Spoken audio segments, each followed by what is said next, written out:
أعوذ بالله من الشيطان الرجيم بسم الله الرحمن الرحيم رب اشرح لي صدري ويسر لي أمري واحلل عقدة من لساني يفقه قولي وعن باز بن حكيم عن أبيه عن جده أنه سمع رسول الله صلى الله عليه وسلم يقول في قوله تعالى كنتم خير أمة أخرجت للناس قال أنتم تتمون السبعين أمة أنتم خيرها وأكرمها على الله تعالى رواه الترمذي وابن ماجه والدارمي وقال الترمذي وهذا حديث حسن اللهم صل على محمد وعلى آل محمد كما صليت على إبراهيم وعلى آل إبراهيم إنك حميد مجيد اللهم بارك على محمد وعلى آل محمد كما باركت على إبراهيم وعلى آل إبراهيم إنك حميد مجيد زما عزتمندو مسلمانانو خصوصاً علماء کرامو او زمنگا امیر محترم حافظ الله دو خیران و خلقو دا عقلمندو طریقه دای چې دا خپل د مشر ټول حرکات سکنات اقوال دا ټول راجمع کی یاد کی او بلته ورسوي الله رب العزت جناب رسول اکرم صلی اللہ علیہ وسلم تا غره ملګری ورکړو صحابه کرام هغه یو داسې کارنامه وکړو چې د رسول اکرم صلی الله علیه وسلم څه فرمایلیو څه ویلیو څه کړیو یا یو مجلس کی وکاری شیو او نبی اسلام په غیرت نو کړي هغه نقل کړه بلکې هغه وخت کې تصویرونه او داسونه آلات ونه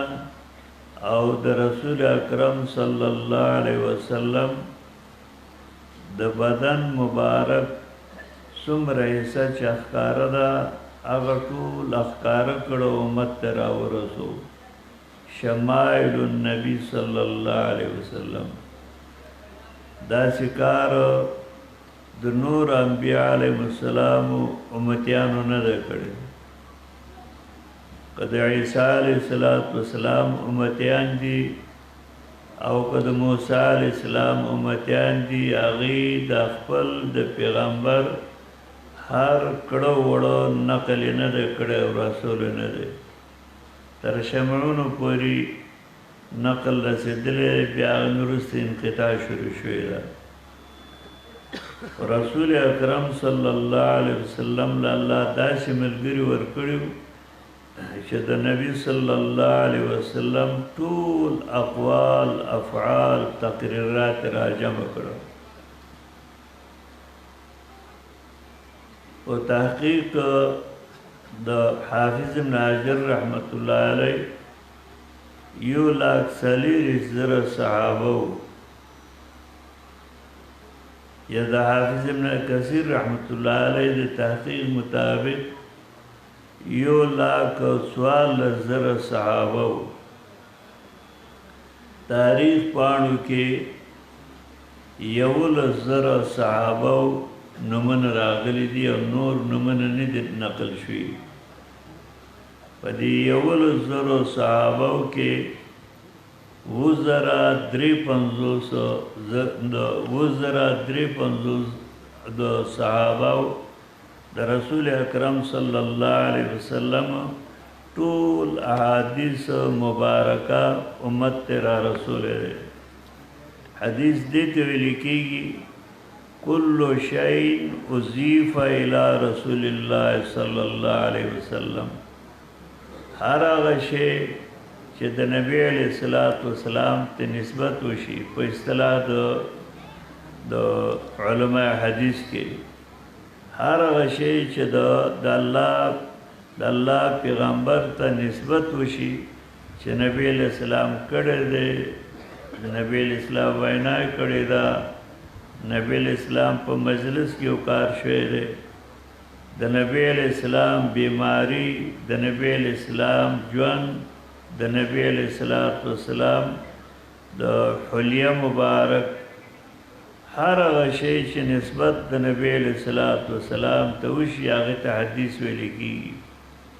دې صحابه د دې وزرا صد پاس صحابه د رسول اکرم صلی الله علیه وسلم احادیث نقل کړو امت تراو رسول تروس پوری زمونگا ساتیزاو چې د الله رب العزت د هغې قبرونو منور کی مونږ تراو رسول د دې احادیثو خدمت کې محدثینو ډېر کارونه کړي صداسي علما تیر شوي دي چې هغې مستقل احادیثو کتابونه ولیکل صداسي علما تیر شوي دي چې د یو کتاب په فن د حدیثو کې غوره کړي او بیا په هغې باندې څه الحاقات او څه اضافي وغیره کړي یو عالم تیر شوی امام بغوی رحمت الله علیه دا یو پاکیزه زندگی و د امام بغوی رحمت الله علیه چې د پخکړې سره په ډوډۍ به نه خوړه په دې ټیم ضایع کېږي او په دې باندې ډېر د صحت ته نقصان ورسېده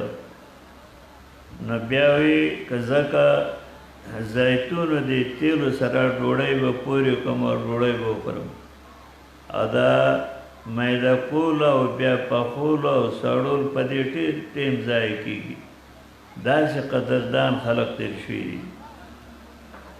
امام بغوی رحمت الله علیه یو کتاب لیکلو شرح السنه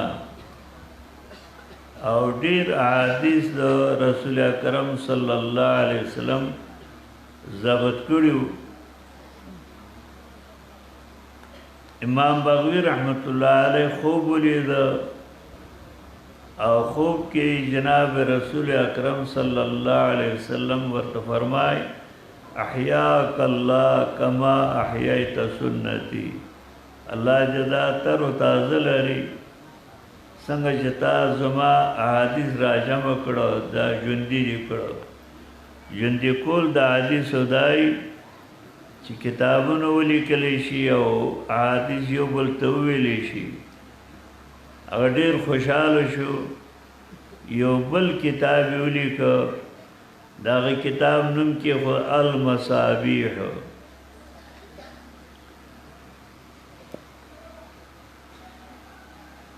المصابیح جمع د مصباح ده مصباح ویل کېږي ډیوې ته هغه استوري چې هغه سړی لار کې ځان ته ونیسي نو سړی خپل مقصد ته رسي دارنګې هغه استوري هغه مصابیح هغه ډیوې چې هغه سړی لاس کې ونیسي نو هغه رسول اکرم صلی الله علیه وسلم ته رسېدی شي المصابیح په نوم باندې کتاب لیکلو بیا امام خطیب صاحب رحمت الله علیه ولګید داغه کتاب باندې څه اضافه وکړي او څه الحاقات وکړو دا کتابونه مشکات او مصابیح دا داغه محدثینو کارونه دي چې هغې ته تعلیقات ویل کېږي او امام بغوی مصابیح کې د صحابي نوم هم نو ذکر کړی او د تخریج د پاره د کتاب حواله هم نو ورکړی خطیب صاحب رحمت الله علیه ولګید هغه کتاب باندې څه اضافه وکړي څه 1511 حدیثو اضافه وکړه او بل نوم کې خود مشکات المصابیح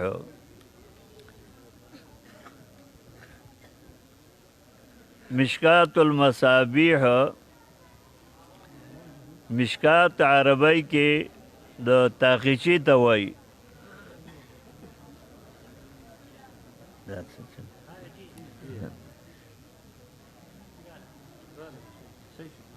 مشکات عربی کې معنی تاقیچه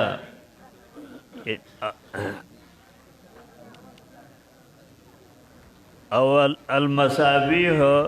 معنی ډیوی مشکات المصابیح مطلب دا شو هغه دریچه چې پاغي کې هغه ټولې ډیوی کې خوده شوي او قانون دای چې په تاقیچه کې یوازې ډیوان نه کې خوده لیکي نور سوزنوم کې خوده شي نو څه اضافه هم شوي 1511 احادیثو اضافه باندې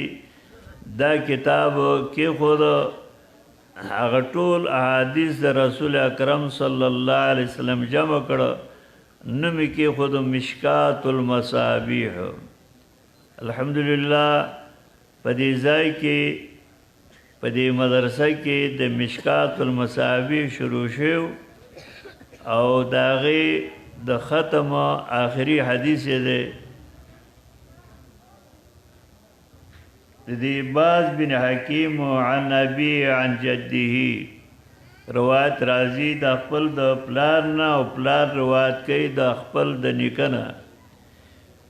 نو باز بن حکیم د خپل د نیکن روایت کوي انه سمع رسول الله صلی الله علیه وسلم يقول في قوله تعالى كنتم خير أمة أخرجت للناس پدې قول د رب العزت کې چې الله فرمایلی كنتم خير أمة تاسو غوره امت وای په علم د رب العزت کې امت محمدیه صلی الله علیه وسلم په غوره امتونو کې لیکل شوی دی په ازل کې کنتم خیر امه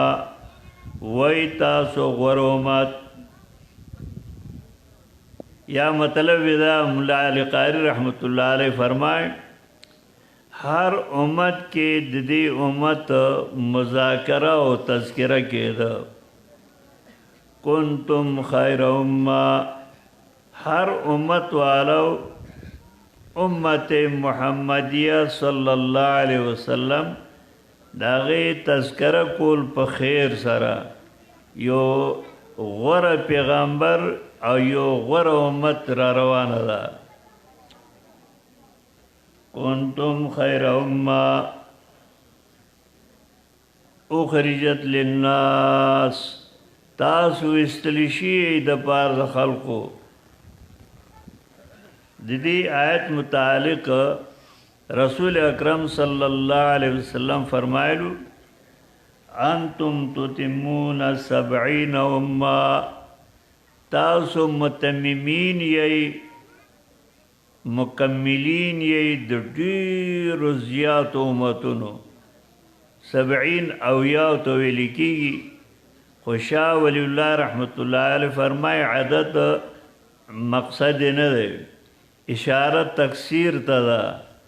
امت محمدیه صلی الله علیه وسلم د ډیرو امتونو د پارا رب العزت مکمل او متمم را لګره انتم خیرها پټول امتونو کې دا امت د رسول اکرم صلی الله علیه وسلم الله غوړه ګرځولې انتم خیرها او یاونا دا امت مکمله او متممه د ډیرو امتونو او په ټولو امتونو کې امت محمدیه صلی الله علیه وسلم غوره امت ده. الحمدلله منګه رب العزت د رسول اکرم صلی الله علیه وسلم په امت کې پیدا کړیو. انتم خیرها واکرمها علی الله. خو امت محمدیه غوره کېدو وجه څه ده؟ د دې د غوروالي وجه څه ده؟ د غوروالي وجه دا ده چې امر بالمعروف کوي او نهی عن المنکر کوي. د تبلیغ تکمیل یوازې د معروفات او بیانولو باندې نه کیږي. د تبلیغ تکمیل امر بالمعروف هم وي او نهی عن المنکر هم وي. په منکراتو کې دو منکرات داسې دي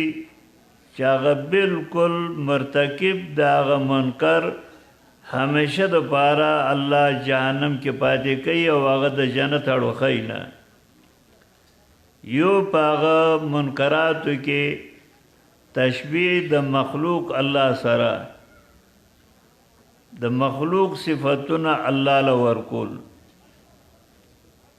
او دویم په هغه منکراتو کې د الله صفتونه مخلوق له ورکول. دیو جنا قرآن کریم کې سری نصوص دی په دې باندې چې مشرک همیشه دپاره الله جهنم کې پاتې کوي او دته الله د جنت ور وطن غي. ان الله لا یغفر ان یشرک به ویغفر ما دون ذلك لمن یشاء. ان الله لا یغفر، الله نبخي ان یشرک به ویغفر ما دون ذلك لمن یشاء. په دې ملک کې شرک منکرو او د دې د منکر قلع کما د پارسو کې نو خلق شرک پیژندل نه. په دې ملک کې رسوماتو د ټولو رسمونه او غم او خادی ټول د رسول اکرم صلی الله علیه وسلم د طریقې خلاف وي، بلکې جماعت کې مزد نبی علیہ السلام په طریقه نه وه، جنازو کې د نبی علیہ السلام طریقه نه وه. د دې منکراتو تردید او قلع قمه دپاره الله رب العزت یو مرد مجاهد الله پیدا کړو. زما مراد تنا شیخ القرآن مولانا محمد طاهر رحم الله دی. شرک چا پیژنده، بدعات چا پیژنده، رسومات چا پیژنده. مشرک به چرته ځنګل کې به چرته لکۍ به ورسره شرک چا پیژنده. دا ټول د غیر الله درگاهونه آبادو او جماعتونه شاړو. دا امت غوره شوی په دې باندې ده چې دا امت د منکراتو ردو کی، هغه د تشبیه ردو کی، د شرکونه ردو کی، نور کومه منکرات کیږي دا غیر ردو کی. الحمدلله په دې ملک کې یو جماعت شته دی چې هغه جماعت اشاعت التوحید و سنه د دې وضع د دې منکرات رد دپاره او د معروفاتو د دعوت دپاره زمونږ مشایخو بنیادی کېښود او نصاب لاس کې ورکړ قرآن کریم. د قرآن د دروسو باندې د حدیثو په دروسو باندې عوام پوهې کوي. زمونږ مشایخ مونږ نه لاړ، الله د هغوی قبرونو منور وګرځوي. مونږ ته یو صحیح لار ښودلې ده چې د دې امت غوروالي او خیریت په دې باندې ده چې د منکراتو رد وشي او د معروفاتو بیان وشي. او بغیر څه د لالچ نه، بغیر د غوښتو نه، بغیر د اقتدار نه، بغیر د پیسو نه الله رضا دپاره را پاسېدل دي او د منکراتو تردید او د معروفاتو بیان وي. دې دپاره دا مدارس جوړیږي. د دې مدارسو بنیاد هم دغه دی چې زمونږ میندې خویندې زمونږ واړه لوی د قرآن او د سنت نه خبر وي او ملا وتړي چې د دې ملک کې د دې منکراتو تردید وشي او ملک ښایسته شي. خیریت د دې امت بنیادی مقصد یې دا دی چې دې د منکراتو رد وشي او د معروفاتو بیان وشي. واکرم علی الله رواه ترمذی و ابن ماجه و الدارمی. مصابیح کې د حواله په صحابي باندې نه وه، مشکات کې د صحابي حواله هم راشي. امام بغوی کتاب د مشکات کې شارحین 14 فرقونه ښیي. یو فرق دا شو. دویم په مصابیح کې حواله نه وه په کتاب باندې، او صاحب مشکات حواله هم ذکر کړ په کتاب باندې. رواه ترمذی و ابن ماجه و الدارمی. امام ترمذی رحمت الله علیه په خپل کتاب کې چرته فقهي مسائل هم ذکر کوي او د مذاهب اختلاف هم ذکر کوي، او کله داشم کوي چې حدیثو کې دغه حدیث مقام او مرتبه هم ذکر کوي. نو امام ترمذی رحمت الله علیه د دې حدیث متعلق لیکلی دی وقال الترمذی هذا حدیث حسن. صاحب مشکات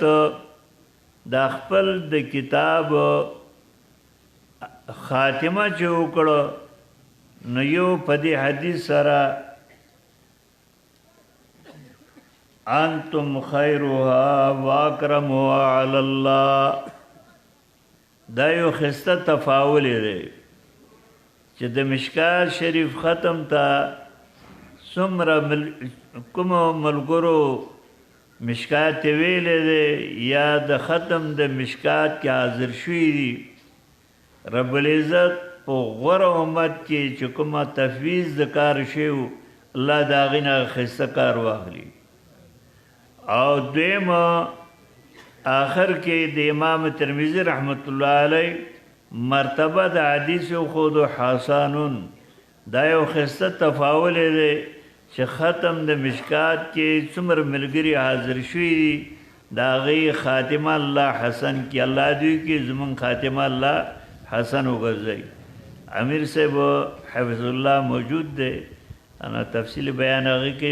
لیک مختصر ختم یې وکړ. خدا